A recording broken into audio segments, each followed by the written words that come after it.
கால் கையெல்லாம் பிஞ்சிருக்கு. இந்த காலில் அடிக்குது.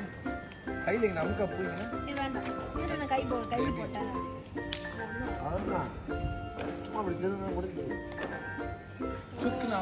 இல்ல என்னென்ன பண்றாங்க பாரு. சீனி மண்ணில இங்க பயந்தா கோலி வேற யாரும் செஸ்ல வாங்க. ஏய் எங்க வெடிச்சது இப்போ?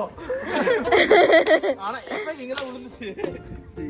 ஏய் ராக்கெட் ராத்திரி விடணும். இல்ல இப்போ ஒன்னு வெடிக்கும். ஆனா பார்க்க முடியுமா? கையில பிடிக்கலாமா? எதை பார்க்க முடியுமா? கையில பிடிக்கிறது. இது கேஜிஎஃப் தானே சின்னது. 40 எப்படி 50 யார் பண்றா? பரவாயில்லை நான் இப்பதான் புரிய வேணாம். இது பார்க்க முடியுமா இப்போ? குளிக்கு இருக்குது. இல்லையா உடைக்க கூடாதியா? ஆமாயா உடைக்கணும். இது என்ன? அதே